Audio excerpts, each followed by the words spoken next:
Hi, it's Jodi Medell, Doctor of Physical Therapy and Transformational Coach, welcoming you back to another video on ankle stability and strengthening exercises. So this one is going to be totally closed chain, meaning feet are on the ground. And with the ankle joint, stability and strengthening go hand in hand, unlike other joints, because our feet are on the ground and we're superimposing our body weight. And so that's how we get both our stability and our strength. The very first exercises we did in the last video were open chain, but we don't really function that way with our ankles because typically our ankles are required with the feet on the ground, right? So that's why it's a little bit different.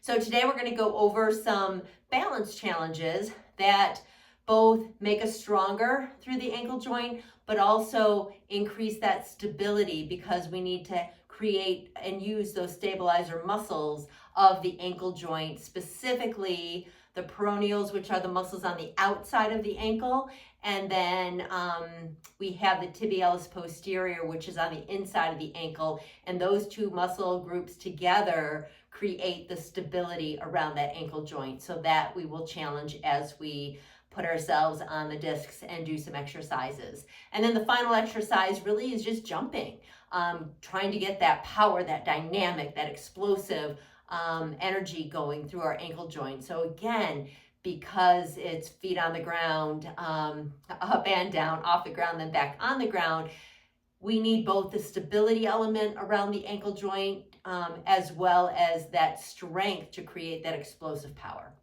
So here we go. Let's walk to the discs. So here are the discs. I got these from Perform Better, but you can just go to Amazon anywhere and look for balance discs, and this is what you'll find. So we're going to step on them. One, can we even get on the discs and balance?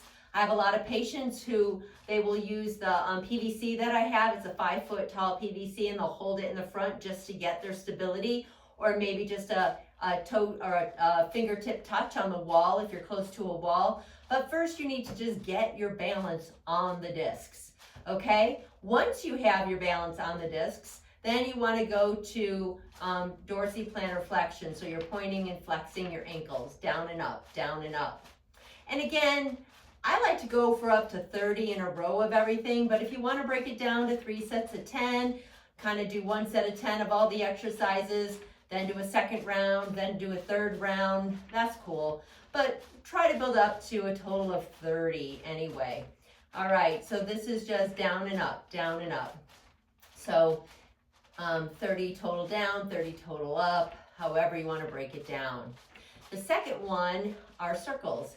So the circles, we're going in one direction. I know you can't see my knees through my baggy jeans, but I want to just let you know that as you're doing this, it's pretty important that you don't do this with your knees or your hips, that the movement really is coming from your ankle joints only, okay? Because that way we're focusing on recruiting the muscles surrounding the ankle joints and not everything else.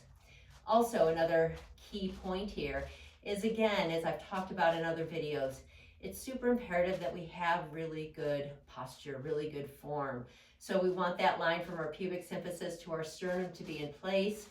We want to really be pulled up if we can feel that our pelvic floor, the deep layers of our internal girdle, the deep layers of our abdominal muscles are working together to pull us up and out of our pelvis so we're not hunched over. So we want that proud chest. We want that straight line from sternum to pubic symphysis, and we want to engage our internal core stabilizers, meaning that our pelvic floor is being pulled up inside that bowl that is called our pelvis, okay? From that, then we can do these exercises. So exercise 1, as we just went over, down and up. Exercise 2, circles.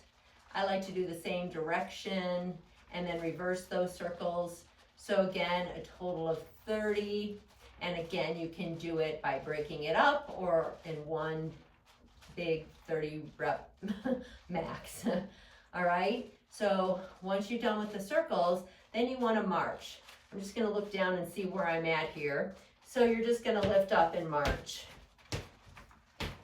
And see, if you don't stay on the back of it, you tend to go forward, you can fall off, as you just saw me almost do. So we just kind of get into a regular rhythm. And it's 30 each side of the march. Okay, so it's not 1, 1, or it's not 1, 2, 3, 4, 5, 6. It's 1, 1, 2, 2, right? So again, we're working up to 30. And you can really aim for getting that knee up really high so that you're spending more time on one foot, or you can just get into this rhythm of what does that feel like to land on an uneven surface and speed it up.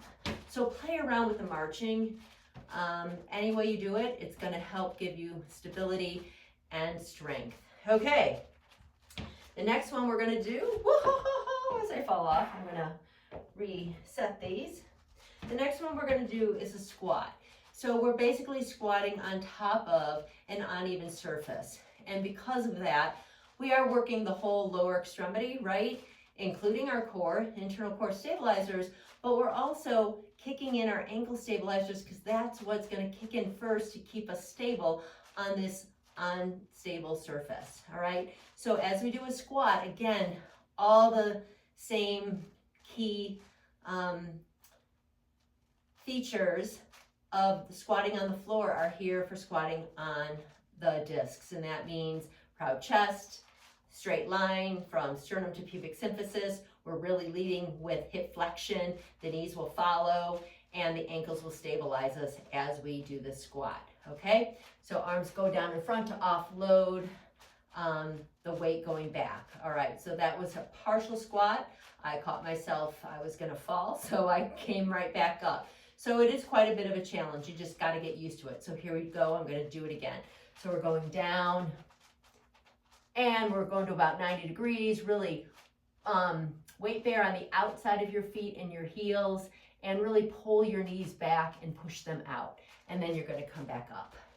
You're gonna go down and up, down and up, and down and up.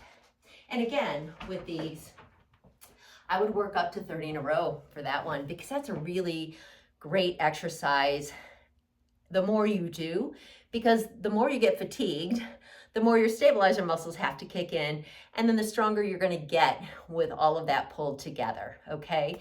So the squats, again, I would aim for doing 30 in a row for it to be an endurance exercise that brings you to fatigue and challenges your muscles even more. But again, really focus on posture. If you can't hold good form, you're falling apart, step off, regroup, come back on.